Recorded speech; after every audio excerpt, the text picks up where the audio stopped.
Hi friends, and welcome back to the Baseball Card Illustrated channel. I'm Bronko, the PSA 11.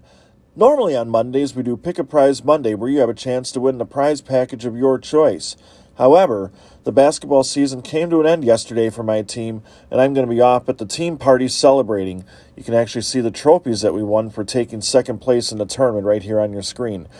Now, if you're looking for a chance to win a prize, feel free to go check out our 500 subscriber giveaway and what you can win and what you have to do to enter. You got a few days left on that. However, now, Kevin and I are going to open some 2018 Topps Update. I'm Bronko. I'm Kevin. Am I still a Diamond King? If I'm still the PSA 11, you're still the Diamond King. I have a question for you, though. Yeah? What do Shohei, Juan, and Ronald have in common? I think I went to lunch with all of them today. Well, hopefully they're going to join you right back here in the Baseball Card Illustrated studio because we've got some 2018 Topps Update to open, and all of their rookie cards are potentially located in these two packs. Oh, that's a gold mine right there. Plus, you got Shohei right there on the outside. So it's already a win. Yeah, I'd just sell those on eBay. No, we can't do that. It's all about opening the packs here on the channel. So I'll tell you where these packs came from in a minute. Okay, so I'm just going to open this. Now, first of all, I'll tell you that these packs actually came from one of my students. Little Christmas present. Oh, opening them a little bit late here, but wanted to open these with you. So our first card here is very hard to see. Get off my base! That's Bellinger telling Eric Hosmer, what you doing here? He's standing on his base! This is Southern California. This is my base, fool! Or is it Ace of Base? Oh, I saw the sign. Hey, there's Jordan Hicks. That's a rookie. Yeah, that's 105 miles an hour. That's going to walk almost everyone. Are you sure? I get a little nervous facing a fastball that fast. I could see that. Yeah, it's a $1 billion arm. Hopefully he gets it together. Next card up is Tyler Wade, second baseman of the Yankees. See him digging in there. Who's sliding in there? I can't tell.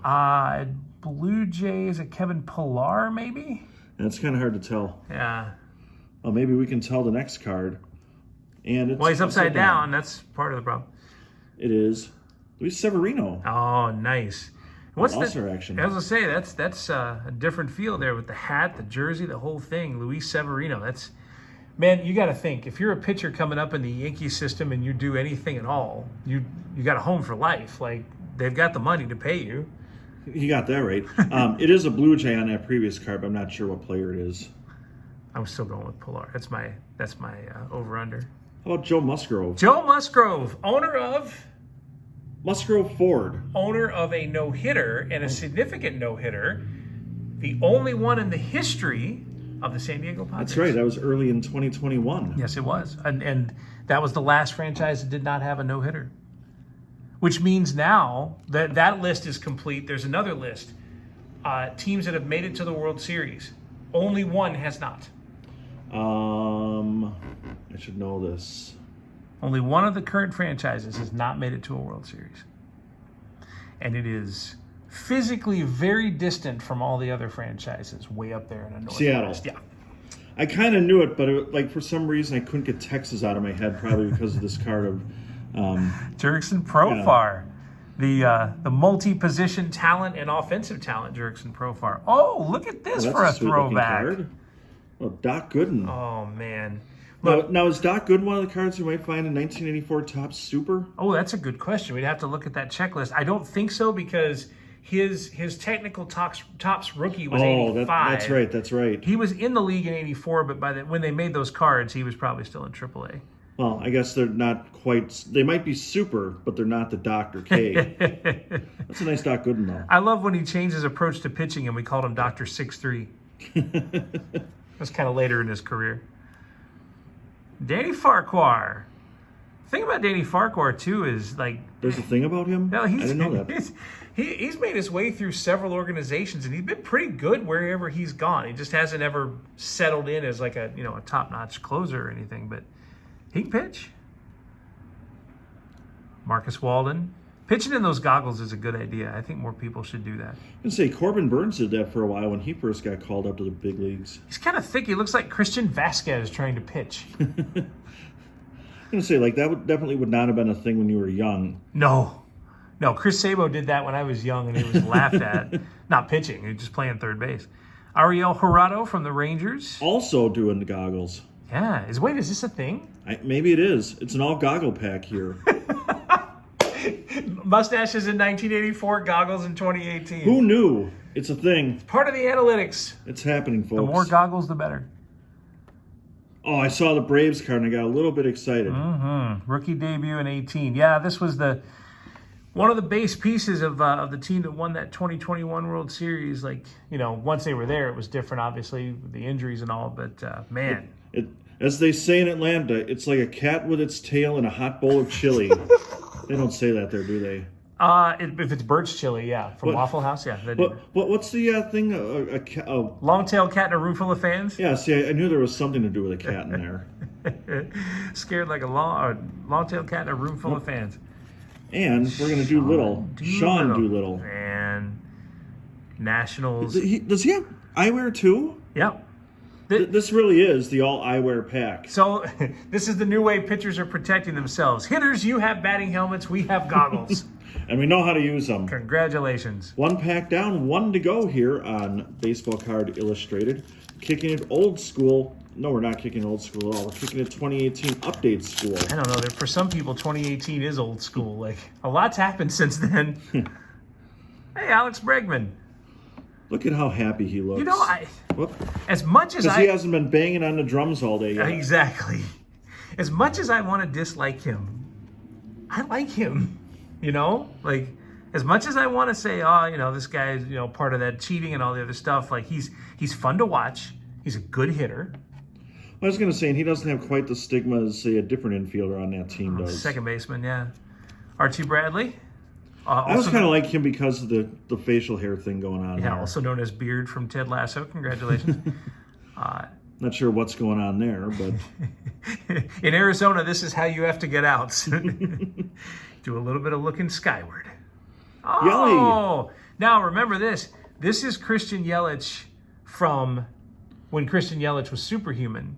This is like Barry Bonds 2001. I was going to say, now this would probably have been, this photo would have been taken just before his incredible run late in the season. I mean, in September of 18, and you and I saw a lot of these games in person. Like, literally, there were three outcomes. There was a walk or a homer or like... hitting for the cycle. Yeah, or hitting for the cycle, which he literally did twice in such a short time. Against the Reds. Yeah, we were in the... We were actually like... We were there. In a good, advantageous position to watch that one night. It's almost like I predicted one of them. That's a triple even. I forgot about that. Oh, yeah, just an absolute superstar. Probably the player most hurt by the pandemic. Except he got the contract. There's Clay Buchholz. Clay Buchholz. Okay, see that jersey? I do. Does it feel like that whole thing's airbrushed? It could be. Like, these days, you could do that, right?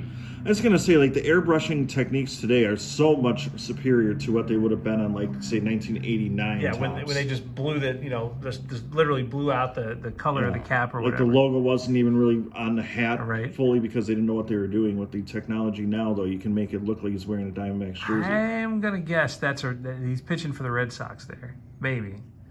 Looks like he's in New York. Evan Longoria. And the thing about Evan Longoria, too, is he signed that contract with the Rays when he first came up, and that was now like 13 years ago, and he's still like at least a functional third baseman in the major leagues. I was going to say, it'll be interesting to see, obviously, Wander Franco signed his deal this offseason. Will he kind of go down a familiar path here and be the face of the franchise for a long time, but then maybe end up finishing his career somewhere else? Disappointment in his career or no? It's hard to be a disappointment in like what he's done because he's been good for so long, but I don't think he was ever like the top guy. Yeah. Which is, at one point you would have thought there would have been a time that he would have been the top third baseman in the league or, a perennial contender for the MVP. Yeah, like there was a thought he would be a Mike Schmidt of his generation, and he wasn't. But I think he was still a success. But still very good. Yeah. Wow, you know what's really impressive? They made history happen here while standing on their heads. It was an Australian no-hitter. Oh, no, sorry. They just had the card upside down. That's why it was so hard to hit on that particular occasion. Sean Manaea.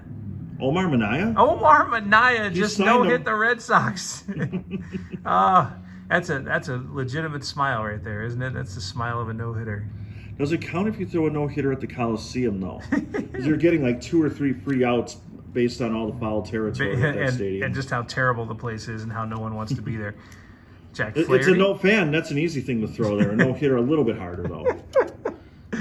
Jack Flaherty, Cardinals at this point, rookie, but yeah, he's developed just fine.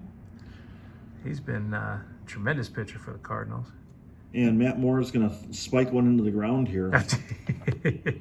Which is funny because isn't Matt Moore an NFL quarterback also, or was? Wasn't there? Like, it was like a Panthers quarterback. Yeah, I remember the name was Moore. I can't remember the first name. Yeah, maybe it was Charlie. Charlie Moore.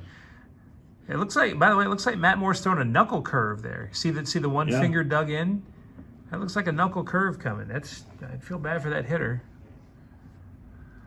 Max Stassi.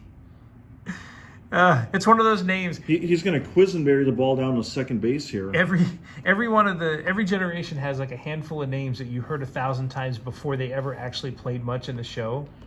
I was going to say, like, if you would have just seen the picture, could you have figured out who this was? No. Nope. I would have thought it was Evan Gaddis, like maybe on a weight loss program or something.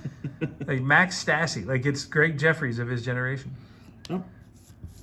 Put that back up here. Got a nice rookie card coming up though. Oh man, to see this dude. You remember when he had it was his debut, right? His debut in Colorado, yeah. Struck out half the world there, and his family was there. What a great day! And Freddie's, man, you got to love it. Look at the extension, by the way. Those of you who are all about the fundamentals of the game. And speaking of extension, he signed a contract extension before last season, and or was that 2 years ago now, right? No, I think it was. I think it was 2 years ago, but it's certainly paying off well for the Brew crew right now. Because he looks like a legitimate triple ace that the Brewers have at the moment. I know they haven't won, a playoff series since 2018, but man, there's so much talent there. Now I don't know. Everyone's probably like, why did he say it's Colin Moran? I don't know if I've ever told you my favorite Colin Moran story, and most people don't have one Colin Moran story. Your favorite of all of them. So a couple years ago, my buddy Tyler and I went down to Great American Ballpark in Cincinnati. The Brewers were playing the Reds, and they have all the pictures of the Brewers, the whole lineup as they're going through the starting lineup, and they get to Manny Pena, and they show this picture of Colin Moran, who could not look much different from Manny Pena. So every time I see one or the other, I always laugh to myself about that mistake that they had on the scoreboard. Manny Pena, Hispanic. Colin Moran, I'm going to guess Amish from the picture? He's in the right state. Colin Moran would have fit in perfectly with the Pirates of like the mid-'80s when they wore the hat that went like 17 stories up. Yes. Who was the Pirate? It was a pitcher. I think it was it Bob Kipper or something like that we had a card of where it looked like he was wearing a legitimate top hat. I think it was like twice the size of what it should be. It's amazing. Yeah, Colin Moran, one of those guys that just sort of hung around for the Pirates. And our last card is Carlos Gomez, former Brewer, as a Tampa Bay Ray. How many games did Carlos Gomez actually play for the Tampa Bay Rays? And I think we can do a little over-under here with Carlos Gomez. So I'm going to set the number for you at 100 games. Are you going to go higher or lower? I'm going to go lower. You're going to go lower. Okay, lower. I'll let you look it up. I'll trust you. All right, so I'm checking this out now. But of course, you remember Carlos Gomez from the near MVP days with the Brewers. Sure do. He was on the cover of Sports Illustrated. I was wrong. You were right. Carlos Gomez played 118 games as a Tampa Bay Ray. I actually would have taken the under myself, but well, good. Then I get to keep these cards. Oh, is that the win? The win is those cards? Yeah, that's what we were playing. Every morning you can start your day with Kevin the Diamond King and I, and we'll let you know what the date is. We'll give you some baseball history, and you'll get to see an awesome 1984 card like this. Wade Boggs. The Chicken Man. Hey, what do you know? A base hit to the opposite field. You know my favorite fact about, or rumored fact about Wade Boggs, right? What's that? That he once consumed somewhere in the neighborhood of 65 beers on a flight across the country. Supposedly that's like multiple sources too. That's not just one dude bragging about what he can do. Like supposedly that's a thing. And they did that episode of What's Always Sunny in Philadelphia about that too. Wade Boggs with the chicken and the beer. You got to respect that. And the 50,000 hits, man. That dude was, I mean, he's banging a ball off the monster right there as we speak. I was going to say, lots of fun. So you can join us every morning for the Baseball Card Illustrated Card of the Day. But before that, don't forget to hit the like button on this video. Leave a comment, let us know what you thought was the best card we pulled from Topps Update 2018. And what, you got something there? I just want to see what his batting average was that year before. 361. A mere 361. That's amazing. Or was that his blood alcohol content? 0.361. 349 the year before that. So his major league career batting average as of this card was 357. Wow. That's really ridiculous. Man. Like, he didn't even do that well in the minor leagues. Nope. And it's not like he exactly struggled there. No. That's pretty wild. Anyway, on behalf of Spencer, who gave me these packs, he's Kevin, I'm Bronko, and you've been watching the Baseball Card Illustrated channel. Sports out.